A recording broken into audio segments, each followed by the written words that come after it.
नमस्कार। क्या हुआ? नाराज हो? बहुत गुस्सा आ रहा है? मोदी और शाह के अलावा नीतीश कुमार और चंद्रबाबू नायडू पर भी गुस्सा आ रहा है।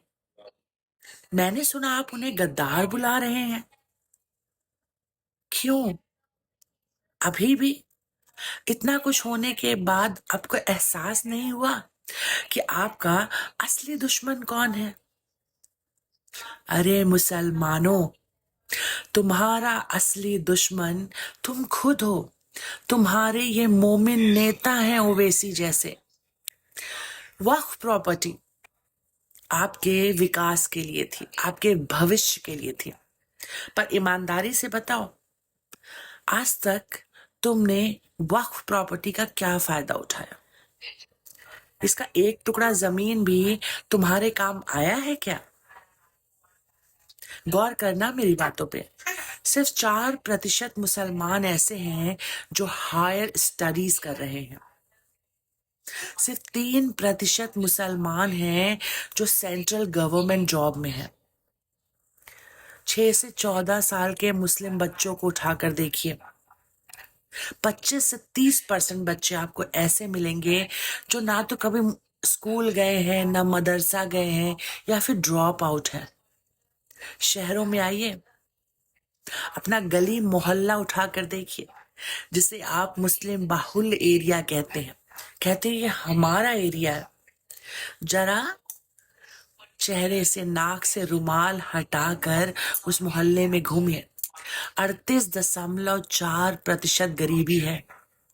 शहरों में तो आपकी हालत एसटी एससी से भी ज्यादा बदतर है। फिर भी आप बंगले झांक रहे हैं। बंगले मत झांको। क्या 5 किलो राशन से तो मुसलमानों का घर चल जाता है? तुम्हारे बच्चों का भविष्य संवर जाएगा? गौर करो मेरी बातों पर। वक्फ बोर्ड के पास 6 लाख एकड़ जमीन है, 5 लाख से भी ज्यादा संपत्तियां हैं।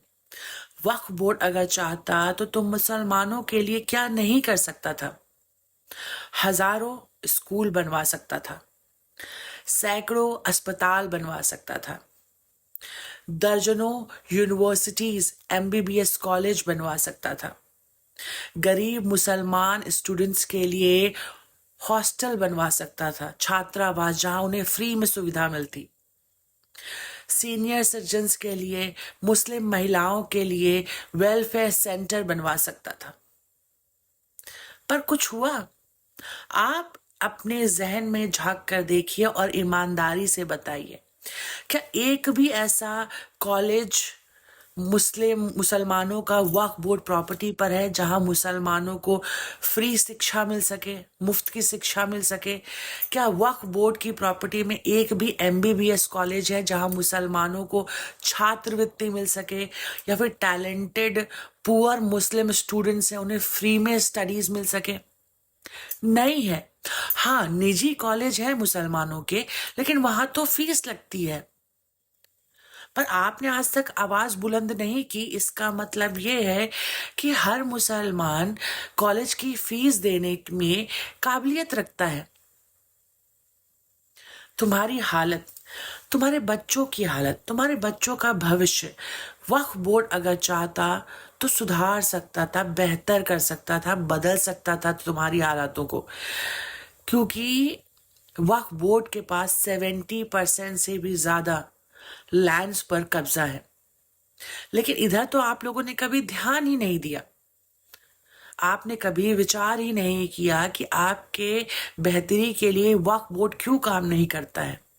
इसलिए काम नहीं करता क्योंकि वक्फ बोर्ड पॉलिटिक्स और सेल्फिश पॉलिटिशियन से भरा पड़ा है, जिन्हें सिर्फ अपनी जेबें दिखाई देती है, आपके बच्चों का भविष्य नहीं। आप हमेशा बस रोते रहते हैं कि हम गरीब हैं, लाचार हैं, असहाय हैं, पिछड़ा है, हमें दोयम दर्जे के नागरिक की तरह ट्रीट किया जाता है, हमारे साथ अत्याचार हो रहा है। लेकिन क्या कभी आप शांत मन और शांत दिमाग से अपने आप से प्रश्न करते हैं कि हमारे पास जो संसाधन हैं उसका हमने क्या उपयोग किया? अपनी धार्मिक महानता को सिद्ध करने में आप लगे रहते हैं। क्या आपने कभी किसी से कुछ सीखा? ईसाइयों को देखो, वेल्लोर में 1 नंबर का सीएमसी अस्पताल है, जहाँ क्रिश्चियंस को कम सस्ती दवा, मतलब अच्छा और सस्ता इलाज उपलब्ध है। कम कीमतों में दवाइयाँ मुहैया कराई जाती हैं। सिखों को देखो, जैन्स को देखो, ये कुछ ना कुछ कर रहे हैं। इनके अस्पताल हैं, हॉस्टल्स हैं, शैक्षणिक ट्रस्ट है। आप लोग क्या कर रहे हो? बस रोते रहते हो। और चिंता मत करो अपने बच्चों के बारे में, क्योंकि आपके बच्चे गूंगे, बहरे और अनपढ़ होंगे, क्योंकि आपने उन्हें धार्मिक महानता सिखाने के अलावा कुछ सिखाया ही नहीं है। वो आपसे कभी सवाल नहीं पूछेंगे कि अब्बा, जब आपके पास सब कुछ था तो आपने किया क्या हमारे लिए? आप तो ऐसे व्यवहार करते हो कि आपको सिर्फ खाने के लिए बनाया गया है। कभी चिकन बिरयानी खाना है, कभी मटन बिरयानी खाना है, बस इसी में उलझे रहते हो। और बाकी सब कह देते हो कि अल्लाह की देन है। 14 बच्चे अल्लाह की देन है, तो उन 14 बच्चों की रोटी भी अल्लाह की देन होगी। आपने अपनी बेहतरी के लिए खुद क्या किया? वक्फ बोर्ड जो आपके पास था, जो एक विरासत थी, आपके नेताओं ने आपके लिए उसका क्या किया? वो सिर्फ जमीन का ढेर नहीं होना चाहिए था, वो आपके लिए एक जीवन रेखा की तरह काम करना चाहिए था। लेकिन क्या हुआ? कुछ भी नहीं हुआ, और ना ही आगे कुछ होगा, क्योंकि वक्फ बोर्ड जिन हाथों में था, उसने कभी आपकी बेहतरी, आपके बच्चों की बेहतरी के बारे में नहीं सोचा। आप पहले भी बिरयानी खा के खुश थे, अभी भी बिरयानी खा के खुश रहो। आपको क्या फर्क पड़ता है कि वक्फ अमेंडमेंट बिल पास हुआ है कि नहीं हुआ है? ओवैसी सुप्रीम कोर्ट जाएंगे कि नहीं जाएंगे?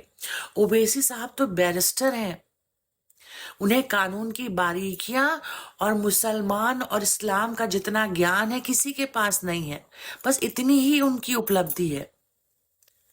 लेकिन उन्होंने भाषण देने के अलावा आज तक आपके लिए क्या किया है? यह प्रश्न अपने आप से स्वयं करें। इस वीडियो को लाइक करें, शेयर करें और मेरे चैनल को सब्सक्राइब करें।